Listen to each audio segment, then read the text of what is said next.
A decade before David Jason brought the character to life on our TV screens, and even some years before R.D. Wingfield's creation was first published in the UK, Inspector Jack Frost was the subject of a few radio plays. Derek Martin, Charlie Slater from EastEnders, plays the lead, and coincidentally, June Brown, or Dot Cotton, also features. First broadcast on Saturday Night Theatre in 1982. This is A Touch of Frost. Touch of Frost by R.D. Wingfield.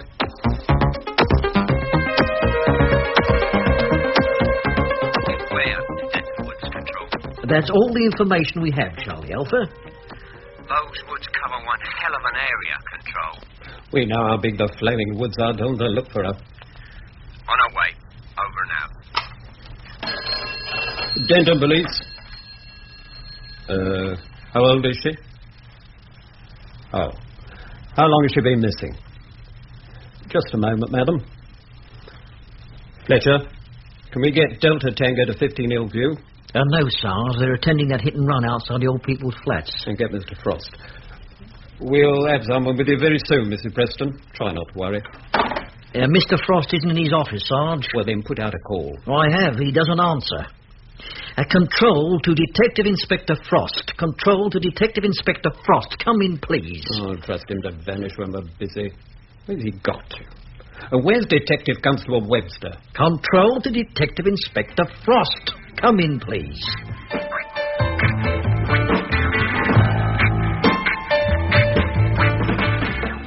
Where were we? We were wasting our time. Stuck in Frost's car, watching a carpet warehouse. At least, I was watching. Frost, in his crumpled raincoat and the frayed jacket with the loose buttons, was snoring gently in the back seat. He was supposed to have received a tip-off about a break-in, but he always seemed to get these vague, fruitless tip-offs whenever there was paperwork to be done back at the station. He was a joke policeman, incompetent and useless. Just my luck to be stuck with him. Nothing was going to happen at the warehouse. It was all happening at Denton Woods. We'll never find her. It's like looking for a needle in a flaming haystack. What hurt him? Over there. Oh, God. Charlie Alpha to Control. We found her. She's hurt bad. Come on. That's all right. We're the police. Come on. It's all right.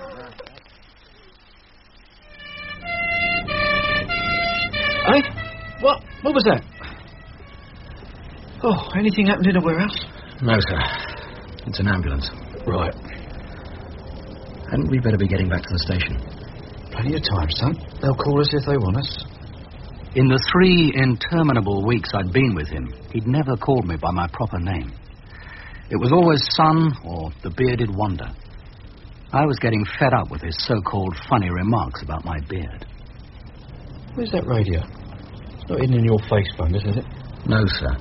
You put it on the floor. So I did. Blimey. No wonder it's quiet. I forgot to switch it on. Control to Mr. Frost. Come in, please. Frost here. Over. Just a minute. Jack, where the hell have you been? We've been calling you solid for the past half hour. Damn radio's been playing up. What's happened? Another assault and rape, Denton Woods. We're on our way. What part of the woods? You're too late, Jack. We had to call Chief Inspector Cullen, dragged him out of bed on his rest day. Inspector Cole? What did you do that for? Well, what else could we do? We couldn't find you. He's spitting blood, Jack. I'd better come in. Well, before you do, call on our Mrs. Preston, 15 Hillview. The 14-year-old daughter, Karen, went out for a walk at 6, hasn't returned home. 15 Hillview, an expensive house in mock Tudor, with a sweeping drive, an ornamental fish pond, and a crying mother. Something's awful's happened to her. I know it has. Kids run away from home all the time these days, Mrs. Preston. Usually they're back next morning, cold, tired, and feeling sorry for themselves. Why should she run away? We gave her everything. She said she was going for a walk. Wouldn't be long. That was 6 hours ago. She's only a kid. I mean, you hear such terrible things. Where's your husband? Out. Looking for her. Have you got a recent photograph we could have, please? Oh, yes, I might have just a minute. Here. That was taken at school. Oh, yeah. Last term. Mm-hmm. It showed a well-scrubbed schoolgirl. Dark hair, brown eyes, wearing Denton comprehensive uniform. Grey shirt, green pullover and tie. She looked a lot younger than 14. Karen got any boyfriends? She's a kid. She's too young for boyfriends. Fine. Do you think we could have a look at Karen's room, please? Oh, yes, it's upstairs. I'll show you. Take a look around, son. She might have left a note. Yes, sir. She only had to ask for anything and we gave it to her. Television, record player, anything. It was in a drawer by her bed. An enlarged photograph of a seaside scene showing a very well-developed girl in a bikini. The bikini was brief and barely adequate. She was spilling out of it. That is Karen? Excuse me, Mrs. Preston. I hope to God it isn't, son, but nip downstairs and radio the station. Find out if the girl who was raped in Denton Woods tonight was Karen Preston. Yes, sir. It wasn't Karen. The rape victim was Paula Gray. Blonde, age 20. Do you think the kid's all right, sir? Yeah, she looks the sort who can take care of herself. No boyfriends. With that figure, do me a favour. You must be putting something in their tea, I should think. Control, Mr. Frost. Come in, please. What is it now?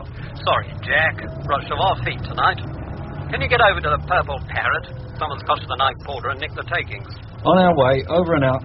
Know the Purple Parrot, son? No, sir. It's an expensive nightclub and gaming house on the other side of Denton Woods. All bottomless purses and topless waitresses. 2 cherries in every drink.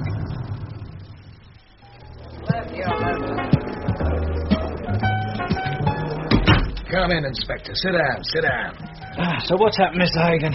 Somebody robbing you for a change, eh? We've got a club comedian, Mr. Frost. He don't make me laugh neither. Never mind a court case. Just find the bloke who did this and let me have him. I'll see the police orphans get a good Christmas. Make a note of that, will you, Webster? Yes. Very generous of you, Mr. Hagan, but we like to beat our own prisoners up, thank you. And where's your night porter? Denton Hospital. Tell me what happened. Stupidity, that's what happened. Much of our business is by cheque or credit card. Well, we get a fair amount of good old-fashioned cash, which I like to bank as quickly as possible.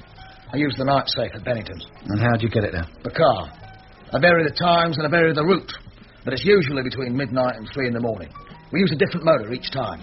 Sounds all right so far. Who takes it? Maskell, the night porter, and one of my boys. One of your thugs?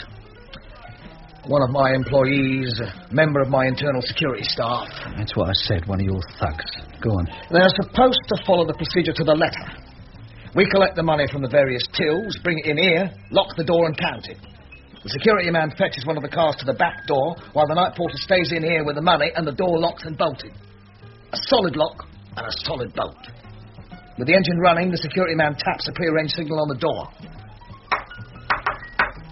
And you change the signal every night? Without fail. If it's the right signal, the porter unlocks the door, takes the money to the motor, and off they go to the bank. Don't change it, Mr. Hagan. It's foolproof. Well, it wasn't tonight. The porter's locked inside with 3,500 quid. The security burke is on his way to fetch the car when there's an urgent phone call for him in the foyer. Supposed to be the hospital. He goes to the phone and someone says, "Would you hold on for a minute and I'll try and find the doctor?" Who was on the phone, man or woman? A woman, supposed to be a nurse. So the cretin holds on, doesn't he? For nearly 5 flaming minutes, listen to nothing. Until he suddenly twigs something might be wrong, then he airs back here and taps the prearranged signal. What time was all this? 1:10. No answer. He taps again. Bangs. Shouts. Then he calls me. Was the door still locked? Yeah, but from the outside this time. Took us 10 minutes with a sledgehammer and chisel to open it. And surprise, surprise. Maskell out cold with a lump behind his ear and the money gone. How much? £3,476.14. Well, that won't break your will. No, it's not the money, it's the principle. No one robs me and gets away with it. Find him for me, Mr. Frost. I'll try, Mr. Hagan. Now, where's your security man? Oh, had to send him home. He had an accident, walked into a door, smashed his nose and blacked his eye. Oh, yeah. I thought your knuckles looked sore. Falling for a trick like that, the stupid git. Now what? There's a detective chief, Inspector Cole, and Detective Sergeant Ingram to see you, Mr. Hagan. Oh, send him in. Send the old damn force in. Never here when you want them. Overkill when it's too late. Chief Inspector Cole, ultra-efficient, eyes that miss nothing, walked into Hagan's office. He'd been dragged out of bed at 2 o'clock in the morning, but he looked immaculate. Beside him, Frost looked even more of a scarecrow. With Cole was Detective Sergeant Ingram, a year or so older than me. He looked tired. Frost, what are you doing here? This is my case. Oh, you're not going to fight over it, are you? Just find the joker who robbed me. You can split the money out between you. You've been robbed. What a tragedy. But I'm not here about that. Do you know a girl called Paula Gray? Oh, no. She's one of my strippers when she bothers to turn up. I had to cancel the midnight show because of her. She didn't turn up because she was assaulted and raped in Denton Woods. You're joking. Do I look as if I'm joking? What was she doing in the woods at this time of night? If you'd been in the office and ready to take charge, you'd have found out. Yeah, well, we'll have a word with your porter in the hospital, Mr. Hagan. Hello, Sergeant Ingram. How's that lovely wife of yours? What's that supposed to mean? Nothing. Only asking. My wife would probably be a lot happier, Mr. Frost, if I was with her instead of being called out on my rest day. I resent being dragged in because you couldn't be contacted. Yeah, well, I'm sorry about that. You see, my radio... Yeah, we all know about your famous radio, Inspector. We'll talk about it tomorrow. My office, 10 sharp. And I'll want to see the overtime returns. 10 sharp. Right, sir. Come on, sir. Hold on, Webster. Sir? C does those overtime returns? Yes, sir. I'd like a transfer from Hilda. Not now. See me tomorrow. Harry, come on. Get your beard out of there. We're going to the hospital. You can't mistake a hospital smell, son. Boiled mince, cabbage and disinfectant. Yeah, that's it. Let's have a look at his chart. Well, both ends seem to be working all right. Wake up, Charlie. The Undertaker's here. Hey, what? Oh, Mr. Frost. This is Charlie Maskell's son. Breaking, entering, robbery and burglary. Banks robbed while you wait. Now, that's all behind me now, Mr. Frost. I'm working for Mr. Hagan. I've gone straight. It does my heart good to hear it, Charlie. Now, what have you done with the money? Yeah, what money? How much was it, son? £3,476.14p. You can keep the 14p, Charlie. Just tell us what you've done with the rest, will you? I never touched it, Mr. Frost. I wouldn't dare. You don't know what Mr. Hagan would do to me. Does he know you've been inside? Of course he does, on my head. Did you see the bloke who hit you? Yeah, I felt him all right. He gives the signal, I open the door and wham! Wake up in here. It was an inside job, Charlie. He knew the time, he knew the signal. Now, come on, did you and the security bloke arrange it between you? No, Mr. Frost. As God is my witness. Oh, I can't talk anymore. My head's splitting. All right, Charlie. If you last the night, I'll talk to you again tomorrow. If you don't, goodbye forever. Come on, son. We weren't the only policemen in the hospital. A uniformed constable was standing outside some swing doors marked operating theatre. Hello, what are you doing here? You're not with a rape victim, are you? No, sir, with hit and run. They're operating on him. I keep them busy tonight, all right. I hope they're giving us bulk rate. How old is he? He's 78, sir. So there's my gramophone records. Jaywalking, was he? Now, a sports car ran him down outside the Fairfield Terrace Old People's Flats just after 1 o'clock this morning. What was a 78-year-old man doing out at that time? He was on his way back home after phoning the station to complain about the sports car. For the third night running, it had been roaring round the flats in the early hours, blaring its Colonel Bogey horn, keeping the old uns awake. As he was crossing the road, it got him, knocked him down, then roared off without stopping.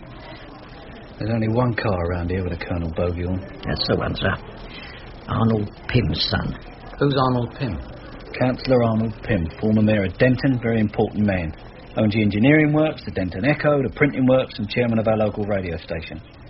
And he's also a close friend of our divisional commander, Mr. Mullet.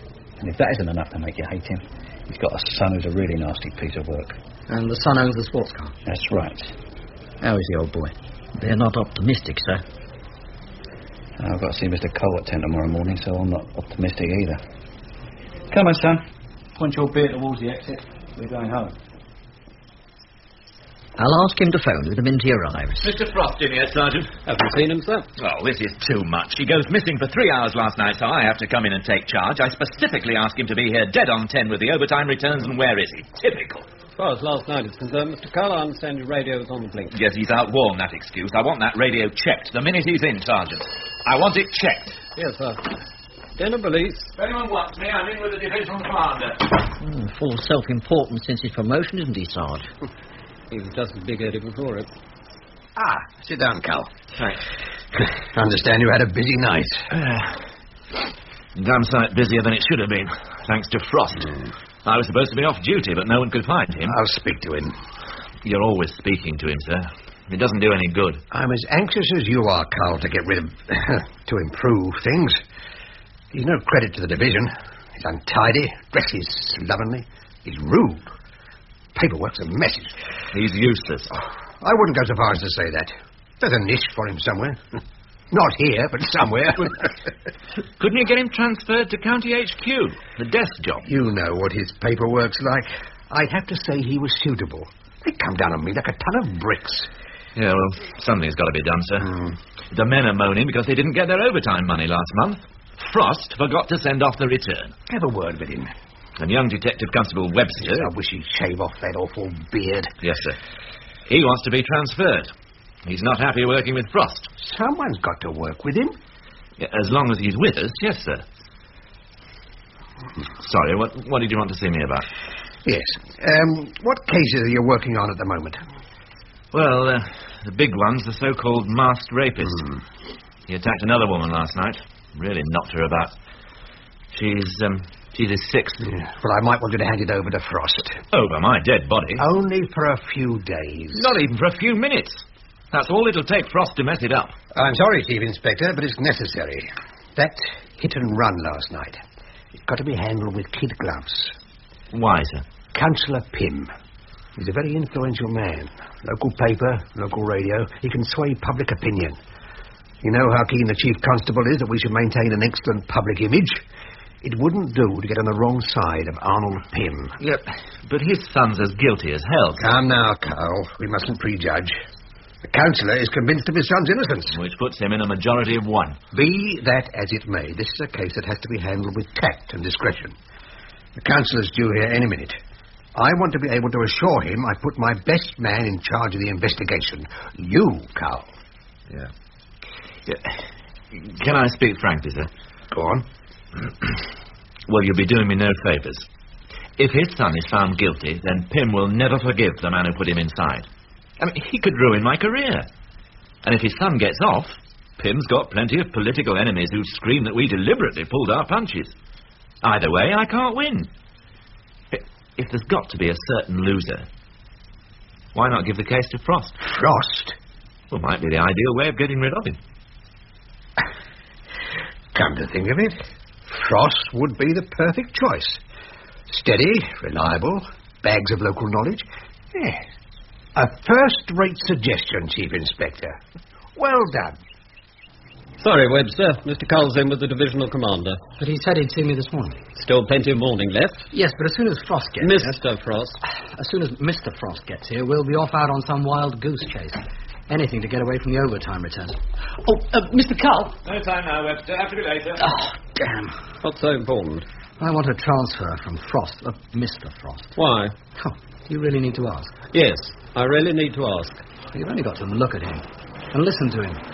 He's not a policeman, he's a joke. 3 weeks. And you know all about him, don't you? What is there to know? He's a slob. Do you know he's got the George Medal? What, him? Yes, him. The slob. In his desk somewhere amongst the rubber bands and paper clips. He's never mentioned it. Well, he never thought he had to justify himself to you. How did he get it? When I've got time, I'll tell you. Right now, I'm busy. If you're so worried about the overtime returns, why don't you get in there and do them? Denham Police? Mr. Preston? Karen hasn't come back? Don't worry. I'll get Mr. Frost to phone you the minute he arrives. Morning, sir. Mr. Cole's gone out, I'm told. Yes, sir. Damned alarm clock didn't go off, thank God. What are you doing? I'm trying to do the overtime returns. Some of your figures don't add up. Yeah, that's what I found out. Now, come on, leave them. We'll go down to the hospital and put the screws on the night porter. Oh, do you think he's involved? Well, you know the rules, son. A man's guilty until he's proved innocent. Or is it the other way around? I can never remember. Oh, Mrs. Preston phoned. Karen still hasn't come back. Yeah, all right. Well, we're calling her on our way back from the hospital. Not today, thank you. Good morning, sir. It's, nice day. Morning, Frost. This office is a mess. We were just about to tidy it as you knocked, sir. Clear the muck off that chair for the divisional commander, son. Yes, sir. Thank you, Constable. Not a disguise, is it? The beard? No, sir. Some talk of the men not getting their overtime payment last month, Inspector. The computer, sir. I've sorted it out. Good, good. Do you know anything about last night's hit and run? Yes, sir.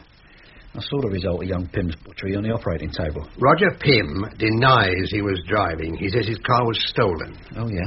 I've got Councillor Pym in my office. He's a personal friend of mine. Well, don't worry, sir. I won't tell anyone. I wonder if you'd find something to do outside, Constable. Certainly, sir. Listen to me, Frost. Not only is he a friend of mine, a close friend of mine, he's also a very important man in this town. Important and influential. I wouldn't expect you to have him as a friend if he wasn't, sir. How dare you? What I meant, sir, is that he's got so many bad points, you wouldn't have him as a friend unless... Well, the good points outweighed the bad. You know what I mean, sir. If that's meant to be an apology, I'm not sure that it's adequate. Now, I'm taking you in to see the Councillor, so would you please keep a civil tongue in your head? Don't I always, sir? No, you don't. And haven't you got a clothes brush? That suit. Frost? But I wanted Chief Inspector Cole. Mr. Cole's tied up with this rape investigation, Councillor, but Mr. Frost is a very experienced officer. Sit down, Frost. Thank you, sir. I understand you don't think your son is guilty, Councillor. I don't think, I know. He may have his faults, but he's not a liar. We're all liars to varying degrees, sir, especially when it suits us. Shall I run over the facts as I know them? 1, your son owns a flashy white sports car. It isn't flashy. I bought it for his birthday. Yeah, he's lucky, sir. I got a pair of socks for mine. Now, they were flashy. Anyway, it's got a distinctive, raucous, uncharming horn which plays the first few bars of Colonel Bogey over and over again. He likes racing it around residential areas late at night, helping people stay awake by blaring the horn. We've been flooded out with complaints. All right, high spirits. He's not a saint. I suggested he was, sir. I apologise. His high spirits half killed a 78-year-old man last night. Your son knew he'd hit him because he stopped, then roared off again. My son wasn't involved. We've got witnesses, sir. They saw the car, heard the horn, took the registration number. There's impact marks on your son's car. The wing mirror is smashed.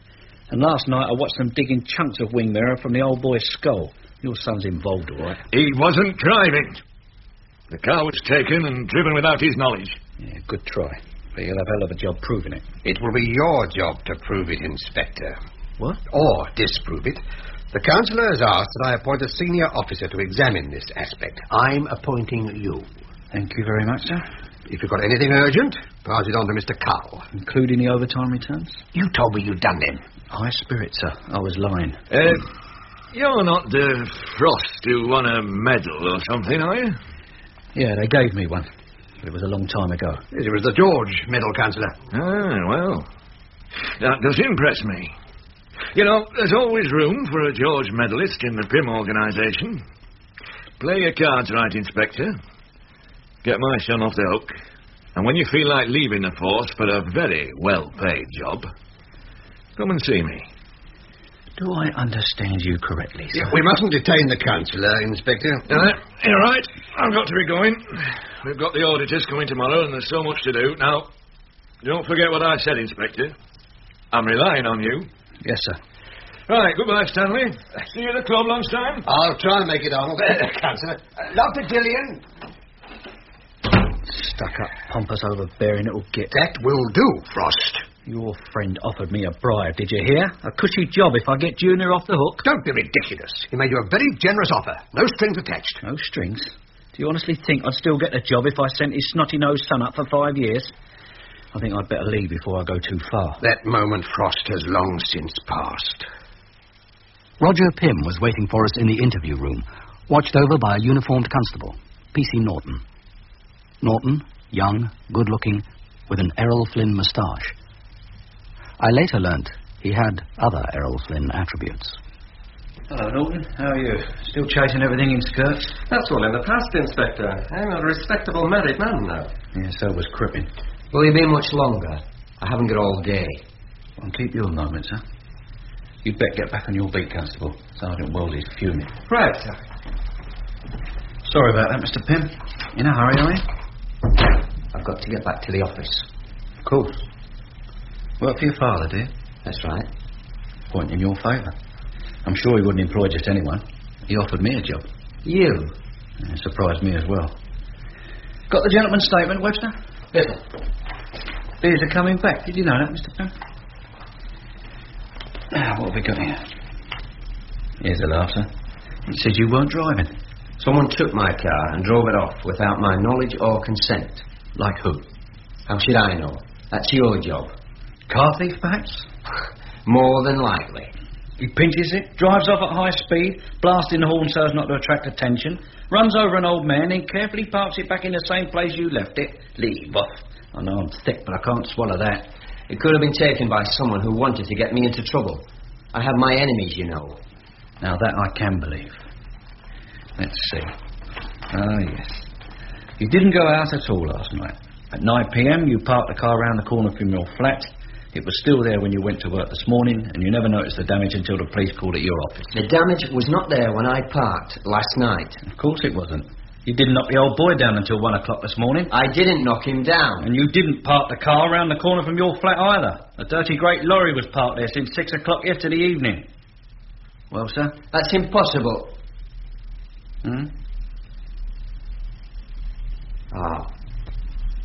Now, wait a minute. I remember now. There was a lorry there. I had to park in the next turning, Norman Grove. Norman Grove? Make a note of that, would you, son? Yes, sir. Where precisely in Norman Grove, sir? So that we can prove your innocence for once and for all. I don't remember exactly. It was only last night. I don't remember. It was late and I was tired. Late? It was only 9 o'clock. Get that, would you, son? What's it? Yes, I see. Yep, I'll tell him. Hospital, sir. The old boy died 10 minutes ago. Thank you. Exactly where in Norman Grove, Mr. Pym? I didn't park in Norman Grove. I wasn't at my flat. Oh? I stayed the night with a girl. I didn't want my father to know. Why, was she a scrubber? No. But he wouldn't have approved of her. You were with her all night? From 9 until 7 this morning. My car was outside her place where I'd left it. I spotted the damage and thought someone had shunted into me. I wasn't going to report it until I was well away from her flat. I take it you'd like to give us another statement, sir? Yes. Right. This will be statement number 2, sir. Sorry. And you will include the girl's name and address, won't you, sir? Just in case we should want to check up on you. Well, Inspector? Well, Miss King? It's about a gentleman called Roger Pym. Roger? Yeah, I understand you and he are, chums. Very compact, these bedsitters, isn't they? You question the lady, would you, son? I seem to be asking questions all day today. Yes, sir. Miss King, would you mind telling us what you did last night from about 9 o'clock onwards? Yeah, I was here in the flat. On your own? No, I was with a friend. Could I have his name, assuming it was a he? You know his name. Roger Pym. Master Pym, the councillor's son. It's like happy families. Where did he park his car? Are you taking over the questioning, sir? Sorry, son. Go on, go ahead. You're doing fine. What time did he arrive? Little after 9. Did he spend the evening with you? He spent the night with me. He left this morning at 7. And where did he park his car? In the street. Just over the road. So from 9 last evening until 7 this morning, neither of you left the flat? That's right. Did he say anything about his car when he left? Yeah, someone had smashed into it. Front was dented. He was furious. Yeah, the bloke who dented it wasn't too pleased either. Sorry, son, are you finished? Yes, sir. One question, Miss King. Very important. Now, what was it? Ah, yeah. Do you happen to have a mole on your nether region? I beg your pardon? I think you heard me, miss. Just about here. Well, as it happens, I do. What's that got to do with it? Well, I don't know. I was just admiring that photographic art study on your wall. And it occurred to me that the girl looked like you. Although it wasn't the face that caught my eye. It's a publicity photograph. I'm a showgirl, a dancer. Yeah, what I would call a stripper. Yeah. I work at the Purple Parrot. Well, isn't it a small world? Do you know a girl called Paula Gray? Another stripper? Of course I do. She's got a flat across all. One with the milk still outside. Do you know she was raped last night? Paula? Oh, no. Yeah, she's in Denton Hospital. Battered and bruised, but she'll live. Where's your television set? I haven't got one. No, you're not missing much. It's gone right downhill since they sacked Muff in the mill. But are you trying to tell me that you and him were stuck in here from 9 o'clock and didn't go out? That's right. So what did you do with yourselves? No telly, one poky little room? But we're in love, Inspector. Do I have to spell it out to you? There are limits, Miss King. Now, I could stare at your mole for hours and want nothing more than a spam sandwich and a cup of tea. But young Roger isn't that home-loving type. He couldn't stay in this room. He'd want to get out, have a breather, drive his car, knock an old man down. I find you offensive. You're in good company. Will you be phoning the hospital to inquire about your friend Paula? Of course. Well, when you do, ask how the hit-and-run victim is, will you? Get them to put you through to the mortuary. He's dead, didn't you know? He died 2 hours ago. It's a lot more serious now than you thought, isn't it? What about telling us the truth for a change, eh? I have told the truth. Roger was here with me. Now, will you please leave me alone? Where to, sir? Something to eat, then the Purple Parrot. Turn left here. Do you think she was telling the truth, sir? There's an old saying, son, which I've just made up. Never trust a woman with a mole. Damn, I should have called on Mrs... what's her name? The missing bathing beauty. Remind me when we leave the Purple Parrot. Yes, sir. Tell me, son, do you shampoo it or run the vacuum cleaner through it? Shampoo it, sir.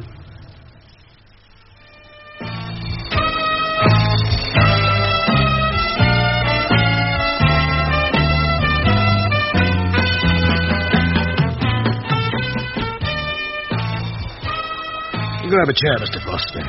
Sorry I had to be out here, just breaking in this new stripper. Yeah, we'll suffer. Try to stop your beard from quivering, son. She's a cracker, this one. So, have you caught him? Not my case anymore. You'll have to ask Mr. Cole. Well, what are you here for? Pleasure. Do you know Roger Pym? Oh, Councillor Pym, son, yeah, I know him. He comes here a lot, plays the tables. How's his luck? Oh, sometimes he wins, sometimes he loses. Trouble is, he never knows when to stop. Does he owe you money? I treat my clients' affairs in the strictest confidence, Inspector. Highly commendable. Do you know his sports car? Well, the four-wheel Concorde. Who doesn't? Yeah, he knocked down and killed an old man last night. Oh, this stupid young fool. What's that got to do with me? Well, he claimed he wasn't driving. Someone pinched it to stir up trouble for him. Someone with a grudge. Perhaps someone he owed money to. Well, he owed me money, but so do lots of people. His cheque bounced, so I queried it with him. Yeah, I know the two bruisers who do your querying. My overdue account section. Yeah. Anyway, he subsequently paid me. When did he pay up? Oh, a couple of weeks ago. Nearly 2,500 quid, cash. In cash? Where did he get that sort of money from? Well, I didn't ask. I was too busy counting it. From his old man, I suppose. I understand he knocks about with one of your strippers. The one with the mole. Oh, Julie, yeah. Yeah, I thought she'd have had more taste, but there you are. Yeah, this new girl's damn good, isn't she? Oh, terrific. I was just admiring her. She's better than Paula, the one who was raped. Oh, I think I'll have to give her a car when she gets out of hospital. What a week this has been. It's even worse than you think, Mr. Hagan. What do you mean? Break the bad news to him, son. Bad news, sir? Blimey, son, you'll never make the copper. That stripper. Raise your eyes up. Look at her face. Good Lord. Karen Preston. She's only 14, Mr. Hagan. Missing from home since last night. Corrupting a juvenile. Assuming you've done nothing worse. I can't see them renewing your licence, can you? 14? Her? She looks younger dressed. Didn't you look at her birth certificate? Oh, do me a favour, Inspector. That's the last thing I look at. Look, why don't we go to my office? Perhaps you can see a way around this. Everybody wants to bribe me today. I must have a dishonest face. Go and get her, son. Me, sir? On my own? 14-year-old schoolgirl. I don't need a riot squad, surely.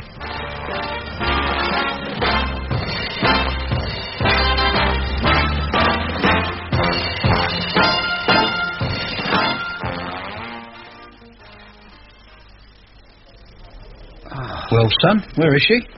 What's up with your face? She scratched me, sir. Scratched, clawed, bit, and kicked. It was probably her way of saying she didn't want to go with you. Well, where is she? In her dressing room. Refuses to dress and refuses to come out. I've locked her in. Do you mean to tell me that a grown man, a highly trained police officer, can't bring in one innocent little child? She is not innocent, she's not little, and she's not a child. Just watch me, son. I'll get her out of there using just one finger of my hand. My dialing finger. Well, who are you phoning? The station. To send a policewoman over. A policewoman? Yes, son. She'll be able to grab those parts a bearded young constable daren't reach. Hello, Sarge. Frost here. Can you help me? I'm in desperate need of a woman. 15 minutes later, a Panda car pulled up outside the club, and PC Norton got out, followed by a woman police constable. Here you are, Mr. Frost. 1 WPC, delivered as requested. Thank you, Constable. I hope you kept your hands off her in the car. Most of the time, sir. What's the problem, sir? A 14-year-old stripper. My wounded colleague here will show you where she is. It was a struggle, but we got her into the car where she swore continuously and fluently all the way back to her parents' house.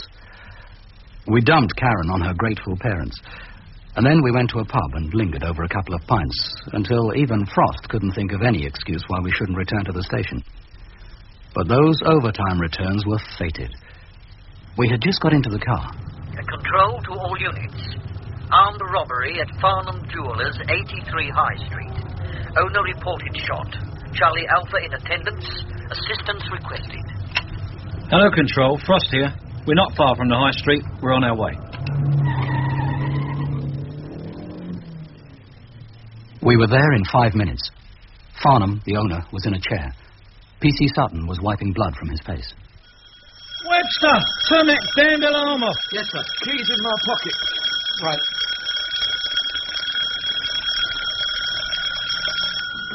That's better. Have you sent for an ambulance? On his way, sir. But he's not badly hurt. Oh, it's a miracle I'm not dead. Callous sod fired straight at me. Shotgun, sir. Smashed that display cabinet. Flying glass did most of the damage. Burglar alarm still shut as metal grill. It's like a fortress. How did he get in? Well, it's 5:30. I'm shut in the shop. Grills over the windows, shutters down, blinds pulled, door locked, and someone taps on the glass. Well, I unlock and open up, and I'm staring down the barrel of a shotgun. You're all locked up with the blinds down so no one can see inside, and you can't open the door because someone knocks? Yeah, well, it could have been a customer. Trade's not so good that I can afford to turn someone away just because I'm closed. Blimey, son, and they say I'm daft. Go on. Well, he was about your height, stocking mask over his face. He pushes me back in with the gun and locks the door behind him. And what did you say? Good evening, sir. Can I show you something? Yeah, all right. I was a fool. Don't rub salt in me wounds. He makes me lay face down on the floor, then calmly helps himself to the pick of my stock. All small, valuable items, over 10,000 quid's worth. Retail or wholesale? Retail. What's that, about 50 quid wholesale? Yeah, well, he stuffs it all into a plastic carrier bag. Then he digs the gun in my neck. And he tells me not to move for 10 minutes or he'll blow me head off. Well, I hear the shop door open and shut, and I'm up in a flash. I fling the door open and spot him climbing into a car. He pulled the stocking mask off. I saw his face. Did you recognise him again? Oh, I see a face once, so I never forget it. Yeah, I'd recognise him all right. And what about the car? It was dark grey Ford Capri. Oh, Ford made a lot of dark grey Capris. Not with the registration number MYL640P. You've got the registration number? Yeah. I'm starting to take to you, Mr. Farnham. Has it been circulated? Yes, sir. Roadblocks are out. All patrols on the alert. And you've warned him that he's armed? Sir. Good. Sorry, Mr. Farnham. Carry on. Well, he fired at me. I was by the door, he was at the curb. Point-blank range. He could have killed me. But he hit the showcase. He probably meant to scare you. No, he meant to kill me. I flung myself flat on the pavement, and he drove off. That's it. And if we showed you some photographs, do you think you could pick him out? No. No. Any luck? Not yet. Never seen so many ugly faces in my life. You're not showing him Mr. Mullet's wedding photos, are you, son? Yeah, wait a minute. Yeah, that's him. You sure? Positive. Well, Freddie Bicknell. You know him, sir? Yeah, nabbed him a couple of times. Breaking and entering, demanding money with menaces, smash and grab. Never known him use a gun before. Yeah, well, he did today. He missed me by inches. 36 inches to be exact, sir. Don't worry, we'll get him. My jewellery? Might even get that as well. Thanks for your help, Mr. Farnham. I'll keep in touch. Show the gentleman out, son. Right. This way, sir. Oh, sorry, sir. That's all right, Constable. Well, Frost, how's it going? Shouldn't be any problem, sir. We know who did it. Freddie Bicknell. Marvellous. I'll let Councillor Pym know. He keeps phoning. Councillor Pym, sir? We are talking about the hit and run, aren't we? Oh, that. I'm still pursuing my inquiry, sir. What is there to pursue? You've seen the girl. I understand she confirms his alibi. She does, but I think she's lying. You think, but you haven't got proof. Give me time. I'll find proof. Time? I've given you time. I've asked you to concentrate on this case. Give it top priority. So I am, sir. Top priority. Excuse me. Webster, get me the file on Freddie Bicknell. Yes, sir. Sorry about that, sir. What we were talking about? The hit and run. Ah, yes, sir. Top priority. Don't worry, sir. And Webster! Tell Control it's Bicknell we're after. Frost? Damn. Yes, keep looking. I expect he's dumped it. And what was all that about? The car Bicknell used in the armed robbery. It was reported stolen this afternoon. If this armed robbery is going to take up so much of your time, pass it over to Mr. Cull. I want this hit and run tied up. Won't take any time at all, sir. We know who did it. He won't get far. We got the roads blocked. Councillor Pym phones me incessantly. It's getting embarrassing. I'll see the girl again tonight, sir. Number one priority. I'll make a note on my pad. Where the hell is my pad? The file on Bicknell, sir. Let's have a look. Last known address, the Salvation Army Hostel 3 months ago. Brilliant. Oh, the hospital phone. The night porter from the Purple Parrot discharged himself this afternoon. Did he now? We must see him at his house. Make a note. Number one priority. Number two priority. Number one is to see the stripper with a mole. Today, Frost. Without fail, sir. And you're not on the Purple Parrot case anymore. Quite right, sir. I forgot. She was only a stripper's daughter, so very good and kind, no blemish on her character, but a mole on her behind. When are we going to see her, sir? When we get time. Let Mallett's friend sweat for a bit. Yes? Oh, sorry to bother you, Jack. I can't take any more cases, Sergeant. I'm up to my armpits with shootings, cuttings and strippers' moles. You haven't seen P.C. Norton in the travels, have you? Not since he brought Sexy Sue to the Purple Parrot. What time was that, sir? About 4:30. Not since. No. Why? He's gone missing. Hasn't made any of his routine calls. He's supposed to report to me here at 6. Hasn't shown up. Have you spoken to Mr. Cole? Not yet. Why? Well, don't you remember, sir? He said he had something on the anonymous phone caller in the rape case. You told him to see Mr. Cole. There your answer, Bob. Mr. Cole. What it is to be popular. Come in. Ah, Mr. Cole, Sergeant. Now, he'll tell us. These overtime returns, Mr. Frost. I can't read your figures. Yeah, the same trouble. We've lost P.C. Norton. Was he with Mr. Cole this afternoon? I couldn't say, sir. My afternoon for the police rifle range. Ask Mr. Cole. There's a good chap, will you? Right, sir. Don't worry, Bob. You know Norton. He's probably in bed with some woman and forgot the time. Whatever his faults, he's never once failed to report in on time. What's this about Norton? He never came to see me. He's missing, and Sergeant Wells is worried. Hasn't reported in for over 5 hours, sir. Well, he's on panda patrol, isn't he? You can't lose a policeman and a panda. No one's seen him. Hasn't answered any of his calls. Perhaps his radio's busted. Yeah, like yours was last night. You tried his home? Yes, sir. And the hospitals. The armed robbery. What? Look at the map. The jeweller's is here. The getaway car was seen heading in this direction. Norton was patrolling there. Well, you're suggesting Norton might have spotted the car and tried to stop it. Oh, it's possible. And the man was armed. What do you think, Frost? Well, if there was a naked woman in the car, I'd have said yes. But a bloke with a gun, he'd have radioed. He wouldn't have tried anything on his own. Yeah, ignoring the innuendo, I'm inclined to agree with you. We're busy, Constable. I'm sorry, sir. It's important. Charlie Alpha's found Norton's Panda. Where? In Green Lane, apparently abandoned. Door open, radio blaring, keen ignition, no sign of Norton.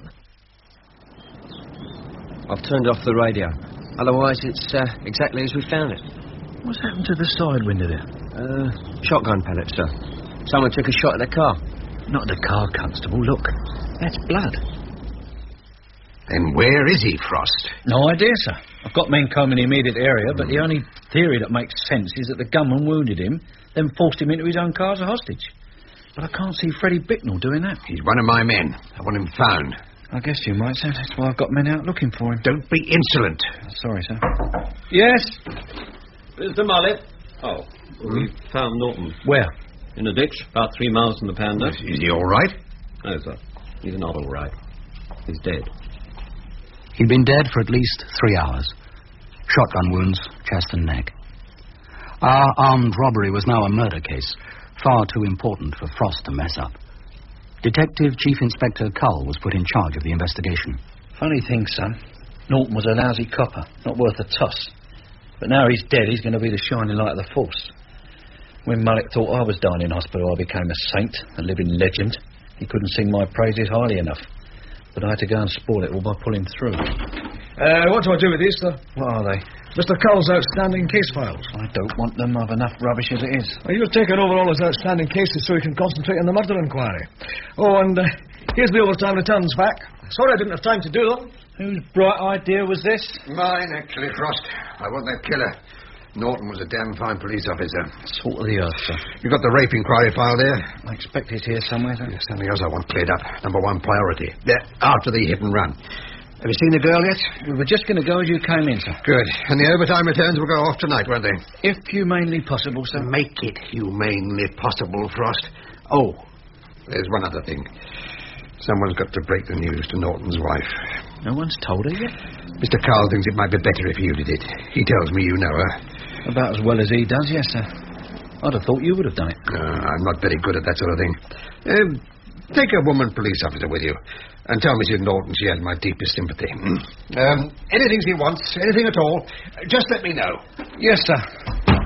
Well, you heard what the man said, son. A woman police officer. See if sexy Sue of the Navy knickers is still on duty with her. Yes, sir. She was on duty, but wasn't at all keen to accompany Frost. We soon found out why. I stayed outside in the car while they went into the house. Yes, Mr. Frost. Hello, love.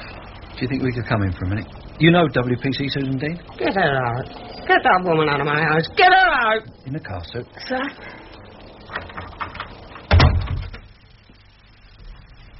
I'm sorry. No, I'm sorry. I should have realised. Look, there's something I've got to tell you. Is he hurt? He's dead, love. Shot trying to stop a cowboy with a gun. Don't worry, we'll get him. You don't understand. We'll get him. You just don't understand. I'm glad he's dead.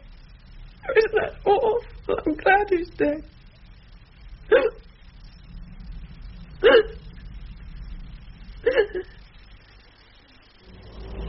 I made a right mess of that, didn't I? You might have told me he'd been knocking you off, Sue. He hadn't been knocking me off. I went out with him once. Twice. That was enough. I didn't realise his wife knew. Yeah, she knew all right. He told her everything. Boasted about it. Getting himself killed was the only decent thing he ever did. How's Mrs. Norton taking it? She'll survive, son. Let's get out of here. Right. The station? No, the hospital. I suppose we'd better see our rape victim. I'm not looking forward to it. Got enough of frail weeping women for one night. Wait till I get my hands on him, Inspector. I'll tear him apart. I'm going to rape anybody else and I'll finish with him, I promise you. Calm down, Miss Gray. Now, what did he look like? How do I know? You must have some idea. Look, if we're going to catch this bloke, we've got to know something about him. You're the sixth woman he's attacked, and none of them could tell us what he looked like. Well, neither can I. Jumped me from behind. He chucked a plastic mac or something over my head, and then he threw me to the ground. He started punching me. I mean, I tried to claw his face. You got your hand to his face. Well, was he clean shaven? All I felt was cloth. He must have had a mask. Knocked my hand away, and then he just started punching. I kept thinking, please don't mark me. Do what you like, but please don't mark me. I'm a stripper, a purple parrot. I mean, I can't work if I'm marked. How bad am I? I mean, they won't let me have a mirror. You'll heal. Now, is there anything else you can remember about him? Oh, he had something on. Vest, something like that. Vest? Why not a shirt? Well, go on. That's it. He hit me and I passed out. You live in the same flats as Julie King, don't you? That's right, what? Would you happen to know if she was in last night? Yeah. She had a boyfriend with her. Roger. Oh, Roger Pym. It looks as if I was wrong about him, son. Yes, sir. Now, do you know if Roger Pym went out at any time? Not as far as I know. Julie did, though. What? She went roaring past me in that sports car of his. I yelled after her. I was trying to catch a lift, but she didn't hear me. What time was this? Oh, a bit before midnight. Oh, it's you. Good evening, Miss King. I've nothing more to say. I think you have. You were seen last night, seen driving Roger's car. It was you who ran the old boy down, wasn't it? Hmm? You better come in. Anyone in either of your room, Sergeant? Oils, Inspector. Take her in, son, and get a statement, will you? This way, Miss King. Yes, all right. Oh, bad bit of stuff, Jack. Yeah, if you don't mind getting run over. Is our esteemed divisional commander in? How's Mrs. Norton taking it? Bearing up remarkably well, sir. Good, good. Well, Mr. Frost, first-class officer. The overtime returns have gone off, haven't they? Yes, sir. Excellent, excellent. County account said if they weren't with them by first thing tomorrow, there'd be no overtime payments this month. Anything else? Yes, sir. We've eliminated Roger Pym from our inquiries so far as the hit-and-run case is concerned. What? His girlfriend's given us a full confession. She was driving. She killed the old boy. This is marvellous. Yes, get me Councillor Pym at his home, please. Urgent. I must be the first to break the news. You'll be tickled pink. Well done, Frost. Thank you, sir. You've made my day, Inspector. Terrible about Norton, of course, but well, you've made my day. No doubt about it. Roger Pym wasn't driving. He wasn't even in the car, sir. He was too busy cushing the night porter at the Purple Parrot and nicking £3,500. What? He owed Hagen a packet for gambling debts, and Hagen was leaning hard on him for repayment. So he paid him by taking the money from the safe at his father's firm. Oh, my God. But the money had to be put back before his father found out. What better way than pinching it back from the Purple Parrot? Julie gave him the inside gen. It was her on the phone to the security man. How does this fit in with the hit and run? Julie was going to be his alibi, pretending to be him in the car roaring round and round the old people's huts. Hagen would have torn him apart if he'd have suspected he'd stolen his money. A watertight alibi, you'd have thought. But when she knocked down and killed the old man, it all went wrong. You've only the girl's word for this. She was seen driving the car, sir, and we found the balance of the money in her flat. Delta Tango's picking up young Pym now. Mullet. Oh, hello, Councillor Pym. Good news? No, I'm afraid it isn't exactly good news.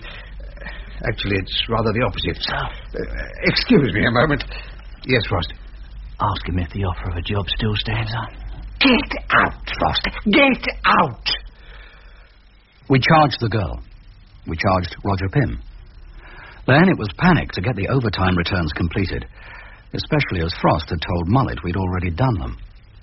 We were both so full of ourselves for clearing up both the hit-and-run and the Purple Parrot robbery, we completely forgot our most important investigation. But not for long. Jack, Denton Woods. Another woman attacked and raped. Oh.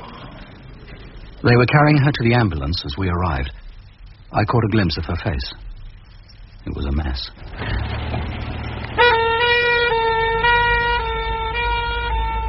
Give me the details, Smith. Her name's Angela Newman, aged 19, audio typist.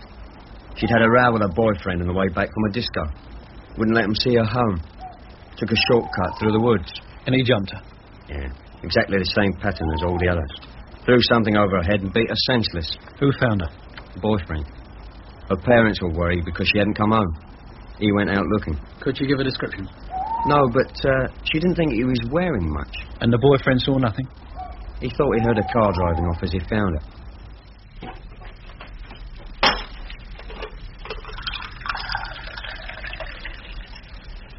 Thanks, Sue. Oh, fellas off. Been on duty for hours. Yeah, over 16 hours, sir. Well, what do we know about this rapist? Nothing, sir. Thanks, sir. Absolutely nothing. Now, son, don't get your whiskers in a twist. We know a couple of things about him. And look at this map. There's been 7 attacks over the past 8 weeks, right? And the first 3 took place here, Meads Common, right over the other side of town near Industrial Estate. The next 2 were here. One at Valentine's Park and one on a golf course. But his last 2 are way down here, Denton Woods. He covers a fair bit of ground. So what does that suggest? Car, sir? The boyfriend was supposed to have heard a car driving off. Yes, all right, I'll buy the car. Next, he seems to be all stripped for action. Now, where would he leave his clothes? In the car. It sounds logical. And I bet it's not a small car. Why do you say that? Ever tried getting dressed in a hurry in a small car? It's not easy, is it, sir? I wouldn't know, sir. Now, a biggish car. Or a van. Oh, I've forgotten something. What's that? The anonymous phone caller. Norton was supposed to have found out who it was. Yes, but he was killed before he could tell anyone. He'd have had it in his notebook, son. He wasn't that bad a copper. Sergeant Wells! Sergeant Wells! You rang, my lord. Where's PC Norton's notebook? It's missing. His notebook missing? Wasn't on the body, wasn't in the Panda. Mr. Cole thinks he might have dropped somewhere when the killer dragged him into the getaway car. Any news on the getaway car, the Ford Capri? No, but Bicknell's probably abandoned it by now. Yeah, I can't get over Freddie Bicknell shooting and killing a cop. It's not his style. But it's too late to think about it. What's the time? 3 o'clock in the morning. Blimey, we're all on overtime. Overtime? Did we finish those returns, son? No, sir. What? Haven't they gone off? Jack, we'll have a mutiny on our hands when the salary checks come out. We'll do 'em, don't worry. You'll help us, won't you, sir? Yes, sir. But it's too late. They should have gone off to county in tonight's post. Yes, well, Webster can run 'em over by car. Drop 'em in the letterbox. Oh, it's an hour's drive each way. 50 minutes at the most if you're not too fussy about traffic lights. You don't mind, do you, sir? The only thing I didn't mind was that Sue offered to come along with me. It was nearly 5 in the morning before we dropped the completed return into County HQ's letterbox. I could hardly keep my eyes open until Sue suggested I spend what was left of the night at her place instead of driving back to Denton. I did a rapid mental inventory of her tiny flat. No sofa, no easy chair, one bed. Suddenly my tiredness vanished. I haven't got my pajamas. I haven't got a nightdress. So it was full speed and the shortcut back to her place. The shortcut was my undoing. What is it? Over there. What? In the lane. A grey Ford Capri. Registration number MYL640P. Good work, Webster. You've saved us a hell of a lot of time. Sir. Any luck with fingerprints? Nothing, sir. He's wiped it clean. A professional. He knew what he was doing. Someone talking about me? Hello, Frost. So this is where Bicknell switched cars, eh? Yes. Lucky your assistant spotted it. Yeah, it's the way I train 'em. Are you tired, son? Every night with Sue? No, sir. One thing about a beard, you don't get a 5 o'clock shadow. Sir! Hello. Your sergeant looks excited. I've got it, sir. What? PC Norton's notebook. Where was it? Other side of the hedge. How did it get there? Well, I'd have thought that was obvious. Bicknell threw it there. It fell from Norton's pocket in the car. He had to get rid of it. So he chucks it over a hedge, wipes every last trace of his prints from the car, but calmly chucks the notebook over a hedge. So what did you expect him to do? Swallow it? He couldn't carry it off with him. It was too incriminating. I want it checked for prints. Chief Inspector, a lady number 23 said that there was another car parked here all day yesterday. A red Triumph. Bicknell's car, I bet. Where is she? I want to talk to her. Don't let me hold you up, Inspector. I want to have a look at the notebook. Yeah. Well, hold it carefully. I don't want your prints all over it. Can't. This must be it, son. The very last entry. Rupert Treadwell, Dove Cottage, Denton. Where's Dove Cottage? Oh, it's a broken-down bungalow just north of Denton Woods. Got it. I know it. Right, Webster. We'll go and see him. We'll dump Sue off first. She looks ready for bed. Oh. You say something, son? Oh, if you must. It's all in a mess. It's a palace compared with my place, Mr. Treadwell. Do you have kippers for breakfast? Not since last week. Don't mind if we have the window open, do you? I believe you had a visit from one of our constables yesterday. Oh, yes. PC Norton. Good-looking boy. Sit down if you like, but be careful. The cat's been sick somewhere and they haven't found out where yet. Yeah, but we'll stand, thank you. Why did Norton call on you? Oh, he guessed it was me who phoned up the other night about that poor girl, the stripper. Guess? How did he guess? Wait a minute. Rupert Treadwell. I remember you. You like prowling the woods late at night, don't you? Spying on cavorting couples. It's a job to avoid them. Yeah, and I'm sure you try hard. Anyway, you found her and phoned us, but you didn't give your name. I didn't want to be involved. Well, you are now, Sonny Jim. Did you see anyone? No, only the jogger. What jogger? I don't know. He was some way off. He was crossing the path way ahead of me as I was running to phone. How was he dressed? Oh, running gear, shorts, a singlet, and he was carrying something. What? I don't know. A small bundle, black, I think. I only caught the merest fleeting glance. And all this harassment. I did my duty. I could have left her, you know, and told nobody. There's a bit under the arm in there, son. No wonder his cap was sick. Do you think the joggers are rapists, sir? Fits the bill, son. Singlet, running shorts. Very convenient for the quick strip. Yeah. And the bundle could be the plastic mac or whatever it is he chucks over their heads. Yeah, the complete rapist kit. But the next step is to get some kip. I feel as I've been up all night. So you're in at last, Inspector. Have you seen the local paper? Another woman raped. Police accused of gross incompetence. Take it up with your friend, Councillor Pym, sir. He owns the Echo. And the Chief Constable reads this. How close are you to solving this case? I don't give estimates. You're in no position to be flippant, Frost. I want some action. Now, Mr. Cowell, draw up a list of likely suspects. I want them all brought in and questioned today. I want this case tied up. That's not all you want. What's this list of suspects he's rambling on about, son? Yes, sir. List of suspects? It's more like the London Classified Telephone Directory. There must be every known sex offender in the country here. Fred the Flasher? We can knock him out for a start. He'd never rape anyone. His is for display purposes only. God, it's going to take us weeks to get through this lot. We could start with the more likely ones. Yeah, and if our bloke hasn't got a record, we'd be wasting all our time, wouldn't we? At any point trying the local athletics club, in case our jogger's a member? No, son. We haven't got time. This fella's going to end up killing one of his victims if we don't move fast. He's going to try again tonight, in the woods. How do you know? A hunch. My hunch has never let me down. Well, not more than 50% of the time. You know, he must wait and watch. And when he sees something he fancies, he strikes.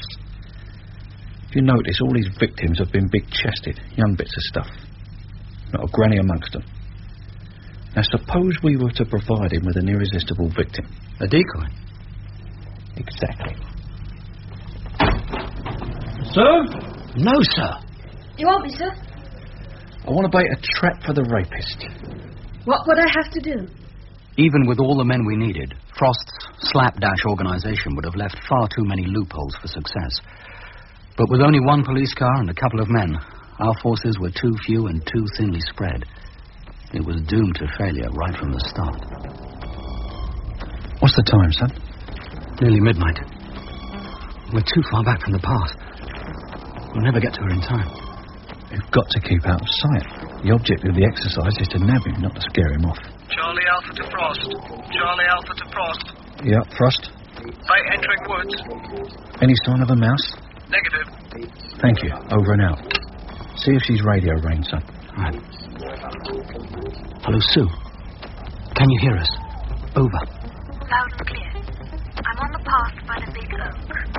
No sign of anyone. Yeah, give it to me, son. Sue, we're about 50 to 60 yards back from the path, moving parallel to you.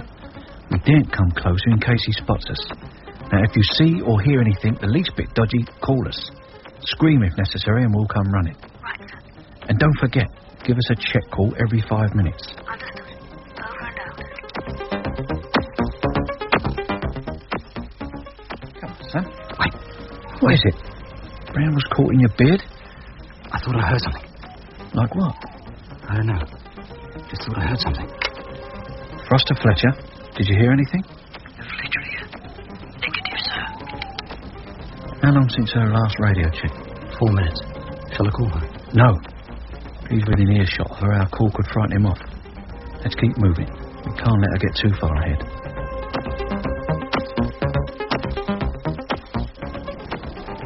She should have reported in by now. Give her another half minute. She's not staring at her wristwatch counting the seconds. Yeah, but she knows she's got to check in every 5 minutes. Well, she won't do it if she knows he's near her. Oh, right, call her. Right. Frost to bait. Frost to bait. Come in, please. Sue, come in, please. Okay, son. Let's find her. Right. Frost all units. Move it.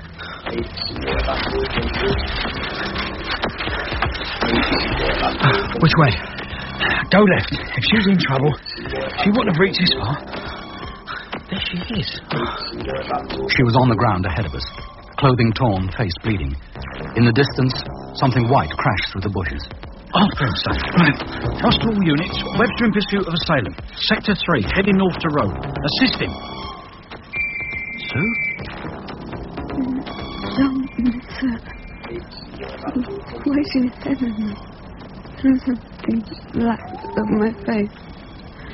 And she kept hitting me. I'm sorry.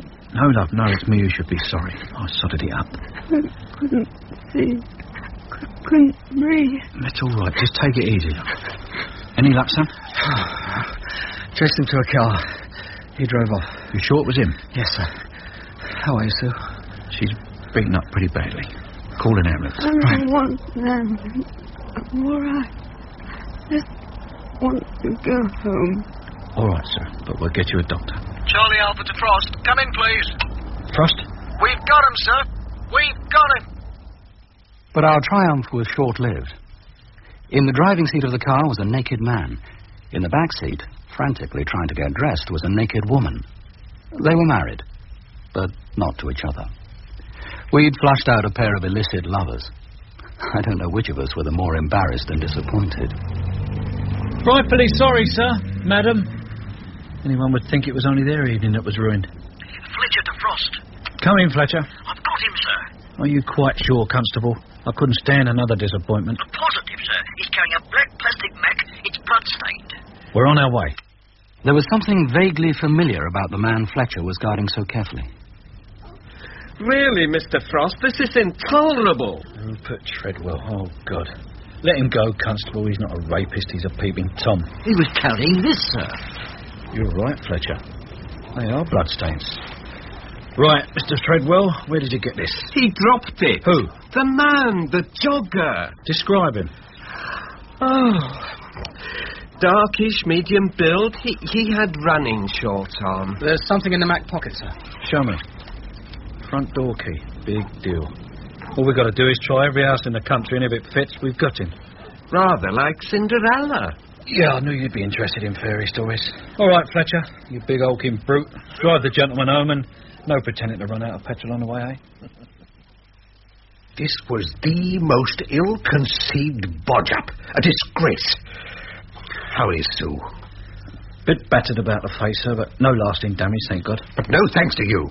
Have you salvaged anything at all from this disaster, this man? Do you know who he is? No, sir. Or what he looks like? Medium height, medium build. We've got his Mac and his door key. A mass-produced plastic Mac and an untraceable door key. You're a dead loss, Frost. I shall have seriously to consider your future with this division. I shall have seriously to consider your future. Why can't you split your infinitives like the rest of us useless louts? What's this, Jack? Talking to yourself? Do I hear raised voices? No, just our revered divisional commander give me my usual good conduct medal. Close the door, Percy. Got a bottle of whiskey here for medicinal purposes. Care to join me? Not when I'm on duty, Jack. Neither should you. The trouble is, he's right. I bodged it. I could have got her killed. She knew the risks. It was her job. Yeah, and it was my job to see it didn't happen, wasn't it? I'd go easy on that if I was you, Jack. Yeah.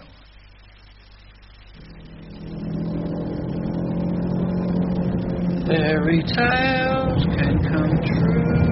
It can happen to you. Oh, hell. What the heck do you think you're playing at? Didn't you see the lights? They were red. You nearly killed me. Oh, I'm sorry, lady. It's my night for nearly killing people. Hey, you're drunk. I'm calling the police. Wait a minute. You're Frost, aren't you? Detective Inspector Jack Frost. Your servant. Do I know you? You ought to, the number of times you had me up for soliciting. Kitty Reynolds. Still in business? I gave it up years ago. Oh. I seem to put a dent in your car, love. Yeah, you have, you drunken pig. But forget it, I'm insured. Kitty, you're a saint, doll. I owe you a few favours. All the blind eyes you turned. I could have gotten into serious trouble. I don't remember. If I did, it was a pleasure. Oh, well, I better get on, I suppose. If you're too drunk to drive, you come home with me. I'll soon sober you up. Oh, this coffee's flaming hot. Drink it, it'll do you good. So you packed the old game in, eh? I had to, I was getting past it. I'm past it, but I still carry on. Oh, we are sorry for ourselves tonight, aren't we? Have some more coffee. I hate to say it, Kitty, but whatever men found irresistible about you, it certainly wasn't your coffee. It'll sober you up. I'm not sending you back to your wife in that state. My wife's dead. She died last year. Oh, I'm sorry. Must be lonely for you now she's gone. It was lonely when she was alive. We didn't get on too well. So you're sobering me up for nothing. You can stay here tonight if you like. What? If you're going deaf, Jack, forget it. Are you trying to take advantage of me just because I'm drunk? Drunk or sober, you wouldn't look so bad if you got yourself a decent suit. I thought this was a decent suit. Look at it, frayed cuffs, button coming off. I'll sew it on for you before you go. You sew as well? You'd be surprised at what I can do. Control to Inspector Frost. Control to Inspector... What the hell's that? It's an electronic chastity belt. Frost? Well there, Inspector. You asked to be informed of any incidents in the vicinity of Denton Woods. Intruder reported in back gardens of Dorset Crescent. Foxtrot X-ray investigating. I'm on my way. Loose button and all.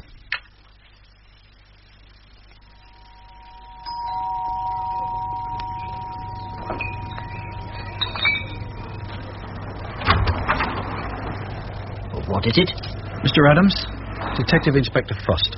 Sorry to bother you so early, sir, but it's about this backyard intruder. Again? I had your uniform in here last night. Yeah, I know, sir, but there's a few more details. Can I come in? Thank you, sir. Now, just to recap, let's see if I've got my facts right. As I understand it, just after 1:30 this morning, a woman 4 doors away saw a man lurking in her backyard. She screamed and he made off over the fences in this direction. That will be Mrs. Shadbolt, number 62. Shadbolt. That's right, sir. A neighbour heard her screaming and dialed 999. Our chaps arrived, searched the back gardens and found your back door had been forced. I knew nothing about it until they knocked me up. I was fast asleep. Did he take anything? I don't think he even got in. Your chaps must have scared him off. More than likely. Charming house, Mr. Adams. You lived here long? I only moved in 4 weeks ago. You get a good view of the woods from here. There's a spot of bother there last night. A man tried to assault a young woman. You didn't see or hear anything, I suppose? I went to bed at 10. When I sleep, I sleep. Like me. Where did you live before you moved here? Foley Drive. I know it. Other side of Denton, near the golf course. Are you married, Mr. Adams? Yes. And where's your good lady?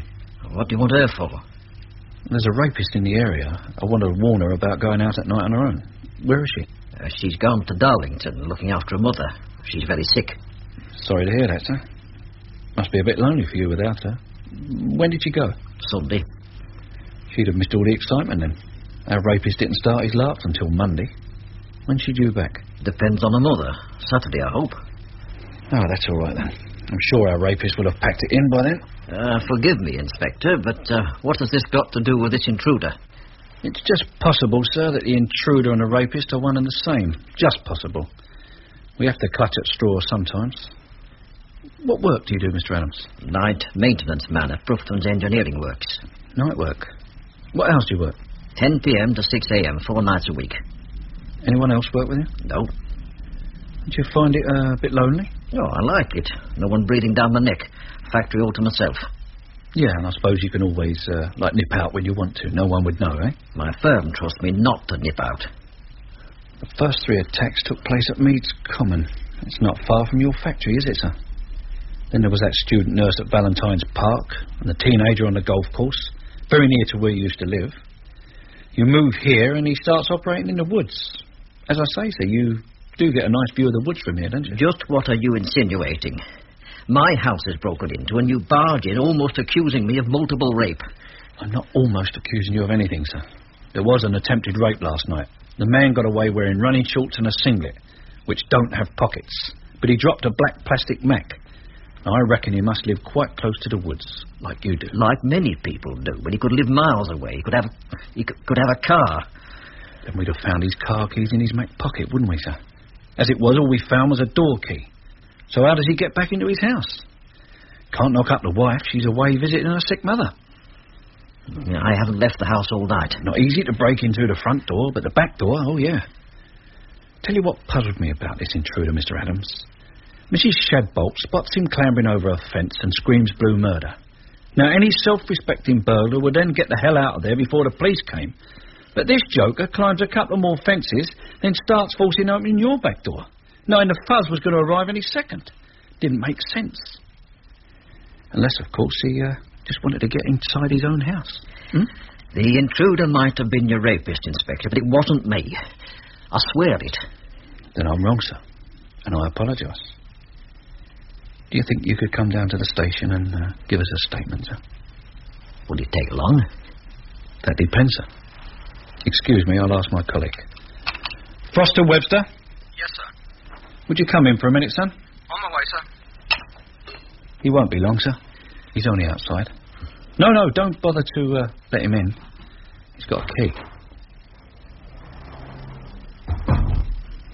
And would you care to try on that black plastic Mac besides? My wife won't have to know, will she? Please. You won't tell my wife. Sergeant Wells? Yes, Jack? Tell him, son. We've caught the rapist. Son of a bird. Oh, where's the cheering crowds, then? I was hoping for a ticker-tape welcome with Mullet kissing my feet. But Frost, who could never do anything right, had completely mucked up his timing. His moment of triumph was overshadowed by a greater drama taking place some 3 miles away. Chief Inspector Cull had tracked down Bicknell, Norton's killer. What? Got him cornered in the house of Broadchurch, surrounded by armed police. Bicknell's holding a woman hostage. Armed police against Bicknell? Inspector Cole's an idiot! Absolute idiot! Where are you going, Jack? Get after him, Webster. I think he's going to do something stupid. That's par for the course, Sarge. Quick, man, this is serious. Yes, Sarge. Keep those people back, Constable. If he fires again, someone's going to get hurt. Now, come along, please. Get back, get back. Chief Inspector Cull, Sandy Lane, Denton Acre. What's the business? What? Bicknell's in the house. That top room. He's holding a woman hostage. Has he got a gun? Yes, a shotgun. The gun he used to kill one of my constables. Are your men armed? Only my sergeant. He's a trained police marksman. He's working his way over those rear gardens so that he can get a direct aim through the window. Now, if you'll excuse me. Bicknell, this is Chief Inspector Cull. Can we talk? With a car with a full tank. I'm taking the woman with me. If I'm followed, or if anyone tries to stop me, I'll kill her. Release the woman, and we'll talk about it. You won't really give him a car, will you? I'm keeping him talking while my sergeant moves into position. Sir, in the garden. Someone's moving towards the house. Well, it's Frost, the damn fool. If Bicknell sees him, give me that loudhailer. What about it, Bicknell? Release the woman, and we'll talk about the car. Bicknell? Frost. Don't come any closer, Mr. Frost.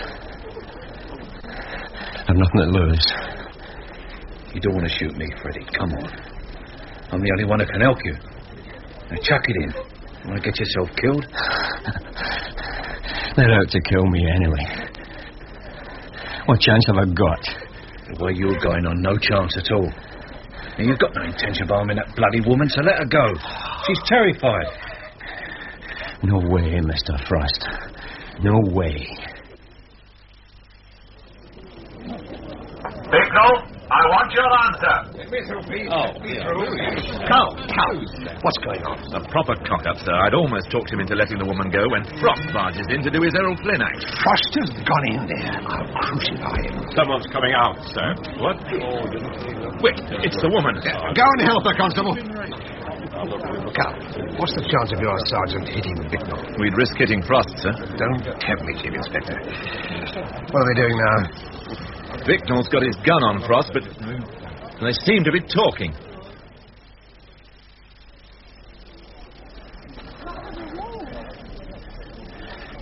God is my judge, Mr. Frost. That's the honest truth. You've got to believe me. With a shotgun pointed at my gut, I'll believe anything. It's empty, Mr. Frost. I fired my last cartridge 15 minutes ago. Look. Freddie! Freddie! You killed him, you silly sod! You killed him!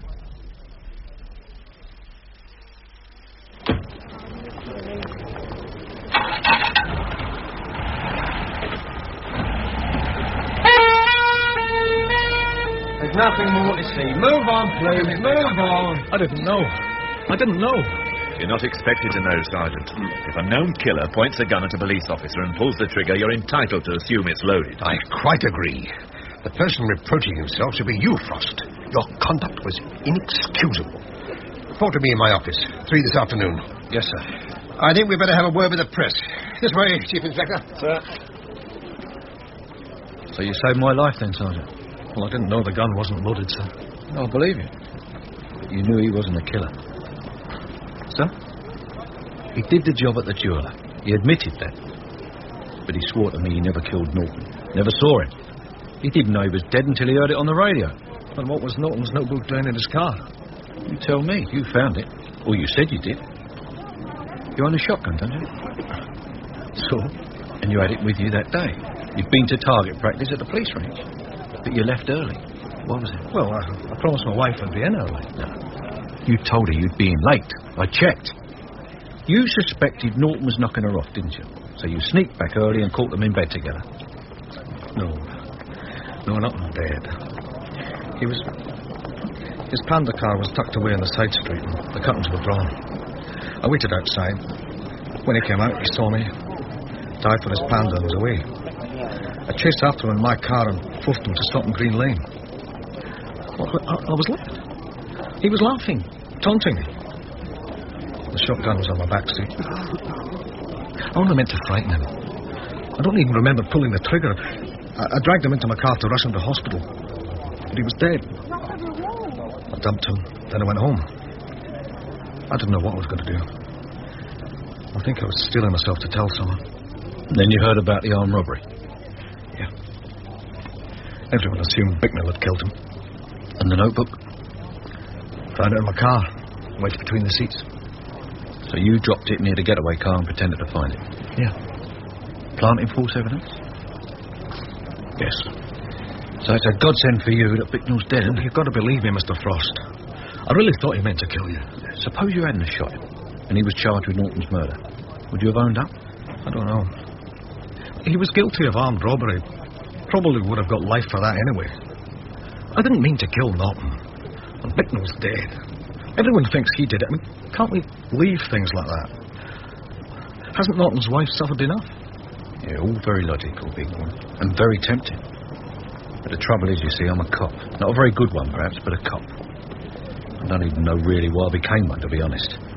But I didn't become one to cover up facts, to turn a blind eye to planted evidence, to let a dead man, even if he was a crook, be wrongly accused of murder. Your way would be easy. It'd keep everyone happy, wouldn't it? But it'd be wrong, son. And I couldn't do it. So that's it, then. It had to be you, didn't it? I'm always around when I'm not wanted.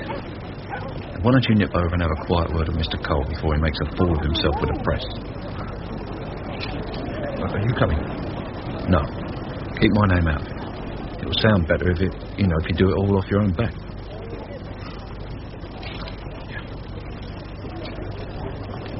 Mr. Cole, can I have a word, please? Mr. Frost? Oh, hello, son. Been there long? A while, sir. You didn't hear anything, I suppose? No, sir. Yeah, that's the idea. Listen, you had anything to eat? Not yet, sir. Well, look, I'm due to see Mr. Mullet for a rollicking at 3. I hate being taught a bit on an empty stomach. Let's go and find a cafe. Yeah, you haven't seen the button off my jacket, have you?